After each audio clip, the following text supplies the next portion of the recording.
इस वीडियो को सभी देशवासी ध्यान से सुने। मैं निवेदन करना चाहूँगा श्री माननीय नरेंद्र मोदी जी को, अमित शाह जी को और सभी राजनीतिक दल को। सभी राजनीतिक दल से मेरा पहले बात तो ये निवेदन है कि जो देश कर रहा है, जो सत्ता पक्ष कर रहे हैं, उसके साथ दे देश के मामले में कम से कम।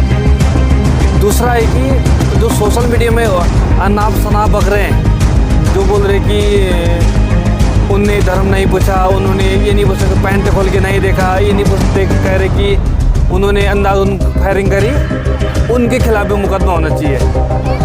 जिसका पति मरा है, जिसका भाई मरा है, जिसका बाप मरा है, वो कह रहे कि मैं ऐसा करा, ये खाली अपना राजनीतिक चमकाने के लिए कह रहे कि ये नहीं पूछा, वो नहीं पूछा।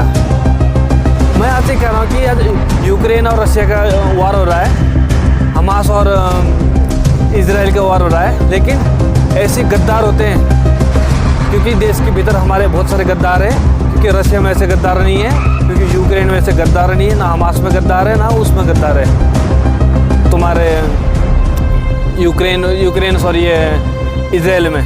क्योंकि हमारे देश में बहुत सारे गद्दार हैं जो देश के अंदर ही बैठे हैं। धर्म के गद्दार, राजनीतिक गद्दार, पैसे लेकर कुछ भी कर सकते हैं, ऐसे गद्दार है। उसमें सोशल मीडिया में वीडियो देख के पहचान करके सभी राज्य की पुलिस से मेरा निवेदन है कि ऐसी के खिलाफ या तो मुकदमा करो या तो सीधे उनको उड़ा दो। क्योंकि वो किसी के नहीं हो सकते, ना हिंदू के हो सकते हैं, ना मुस्लिम के हो सकते, किसी ना धर्म के हो सकते हैं, ना वो देश के हो सकते हैं। क्योंकि वो हर तरह से गद्दार है, जो सच नहीं बोल सकते हैं, जो ये बोल रहे हैं कि उन्होंने धर्म नहीं पूछा, जो ये बोल रहे हैं कि उन्होंने जाति तो खैर धर्म नहीं पूछा, पैंट खोल के नहीं देखा, जितने भी ये लोग कह रहे हैं ना, उनके खिलाफ मुकदमा होना चाहिए। क्योंकि हमारा देश का संविधान कहता है कि कुछ भी बोला, इसका मतलब ये थोड़ा कि तुम गद्दारी करोगे। क्योंकि इन गद्दारों को भी देखना चाहिए, भारत सरकार को, भारतीय पुलिस को, भारतीय सेना को, जो भी साइबर है, जो भी नेट में डलता है, उन सभी को देखना चाहिए कि कौन गद्दारी कर रहा है, कौन कर रहा है। अब राजनीतिक विरोधी करो, कोई बीजेपी वाला, कोई भाजपा वाला होगा, कोई कांग्रेस, कोई समाजवादी पार्टी, कोई ममता बनर्जी, कोई अलग अलग पार्टी के हैं, अपना अपना वो विचारधारा ठीक है, कोई दिक्कत नहीं। लेकिन कम से कम जो सही है वो तो सही बोलो। जो सही बोलने में क्या दिक्कत है, जो गलत है गलत है, ठीक है, कोई बात नहीं, गलत बताओ। जो सही है सही बोलने में क्या दिक्कत है किसी को भी। जिसकी मांग की सिंदूर लड़के की, जिसका भाई चले गया, जिसका पति चले गया, जिसका परिवार ही चले गया, उनको बचाओ ना। जो आज कह रहे हैं कि उन्होंने धर्म नहीं पूछा, खाली मार दिया, मैं चाहता हूँ कि जो ये कह रहे हैं कि उनके परिवार से कोई ऐसा हो कि उसके परिवार के साथ भी होना चाहिए ऐसी घटना।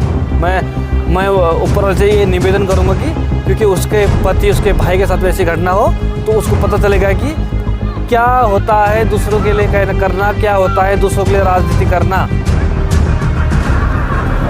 क्योंकि राजनीति अपनी जगह करो, देश के अंदर अलग अलग मत है, अलग अलग विचार है। जितनी भी सोशल मीडिया में ये बकवास करें ना, दो चंद पैसे के लिए, चंद लाइक व्यूज़ कमाने के लिए, उनके खिलाफ भी कार्रवाई होनी चाहिए। भारत सरकार से मेरा पूरा निवेदन है। क्योंकि हमारे देश के गद्दार, हमारे देश में बहुत सारे गद्दार हैं, हमारे देश के अंदर देश के गद्दार भी धर्म के गद्दार हैं। और क्योंकि हर एक चीज़ गद्दार है, क्योंकि जो सच नहीं बोल सकते, जो सच के ऊपर पर्दा डालते, वो भी एक तरह के गद्दारी है। लेकिन ऐसे गद्दारों को खिलाफ सख्त कार्रवाई होनी चाहिए। सभी राज्यों की पुलिस के अधिकारियों से मेरा हाथ जोड़ के निवेदन है कि पूरा छानो सोशल मीडिया पे, ये कौन क्या बोल रहा है, कौन क्या बोल रहा है, कौन कैसे ताकतें हैं, इनके खिलाफ होनी चाहिए कार्रवाई। क्योंकि ऐसे लोग हो सकता है पैसे के लिए देश की बातें बाहर लीक कर सकते हैं। ऐसे गद्दारों को ज़रूर सजा दे। मैं कहता हूँ कि जितने भी ऐसे गद्दार हैं, धर्म के, सब हर किसी के, इनको समाज से बाहर निकालो, इनके खिलाफ सख्त कार्रवाई होनी चाहिए। क्योंकि मैंने एक नहीं, बहुत सारे गद्दार देखे, निहाल सिंह राठौर से लेकर ऐसे बहुत सारे गद्दार हैं। मैं कहता हूँ कि इनके पतियों के साथ, इनके भाई के साथ, इनके बाप के साथ भी ऐसी घटना हो, तब उनके औकात में आएंगे। तभी बोलेंगे हमारे पति को मारा, हमारे भाई को मारा, हमारे इसको मारा। क्योंकि मैं आज रशिया में क्योंकि कोई भी गद्दार नहीं था, अभी 2 साल से लड़ रहा है, 2-2.5 साल से। इजराइल में कोई गद्दार नहीं, तो अभी हमारे से लड़ रहा है। क्योंकि हमारे देश में पाकिस्तान और भारत का युद्ध होता है ना, हमारे देश के अंदर ही बहुत सारे गद्दार हैं। ऐसे गद्दारों को ना मारना चाहिए। मैं ये नहीं कह रहा कोई मुस्लिम पाकिस्तान के साथ देते हैं, बहुत सारे हिंदू गद्दार भी है, मुसलमान बहुत सारे देशभक्त भी। ऐसा नहीं कि मुसलमान पाकिस्तान का ऐसा सपोर्ट करता है, बहुत सारे गद्दार हिंदू में ही है। मैं तो खुल के कह रहा हूँ मैं, क्योंकि ऐसे गद्दारों को सबसे पहले इस गद्दारों के खिलाफ कार्रवाई होना चाहिए जल्द से जल्द। तो चलिए अभी की वीडियो इतनी थी, आगे देखते रहिए, क्योंकि गद्दार को जब तक नहीं पहचानोगे तब तक, अब सच नहीं बोलोगे वो गद्दार है। जो हर एक चीज़ में राजनीति कर रहा है वो गद्दार है। जो राजनीति के लिए 2 रोटी 2 पैसे कमा के जो उल्टा सीधा बोल रहा है ना, वो गद्दार है। अबे कुत्ते सालों, कम से कम आप तो सरकार के साथ हो जाओ। वो रवीश कुमार जो पत्तलकार है, रवीश कुमार पत्तलकारों के साला अभी भी सरकार मोदी बहुत सारे साले पत्तलकारों के जो मेन टीवी चैनल से लात मार के भगा दिया।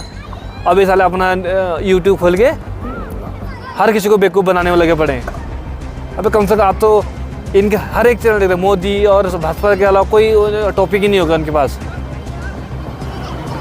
ऐसे ये भी पत्तलकार, गद्दार पत्तलकार है, अभी इनके खिलाफ भी होनी चाहिए कार्रवाई।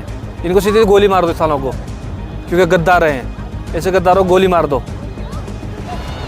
क्योंकि ये किसी के नहीं सकते, पैसे लेके हो सकता है कि भारत की खुफिया बाबू वहाँ बता दे, पाकिस्तान में किसी अन्य देश में बता दे। इनके कोई भरोसा नहीं है ऐसे गद्दारों का। ठीक है, तुम्हारी राजनीति विरोधी हो सकती है, तुम तो कम से कम आज तो देश के खिलाफ हो जाओ, आज तो कम से कम सरकार के साथ हो जाओ, आज तो कम से कम सरकार के हित में बोलो। चलो आज तो मुझे कांग्रेस पार्टी को अच्छा लगा कि कम से कम आज सरकार के साथ खड़ी है। वैसे कम से कम तुम पत्तलकार भी खड़े हो जाओ सरकार के साथ आज तो। साले गद्दारो, हिजड़ो सालो। जय हिंद, जय भारत, जय माता दी। लेकिन ऐसे गद्दारों के खिलाफ जरूर कार्रवाई होनी चाहिए। सभी भारत सरकार और सभी अन्य पुलिस का कर्मियों से मेरा हमेशा निवेदन है, प्लीज़ इसके लिए आप भी सतर्क रहिए। धन्यवाद। तुम लोग नए हो तो सब्सक्राइब करो, वो जो लाल वाला बटन है मुझे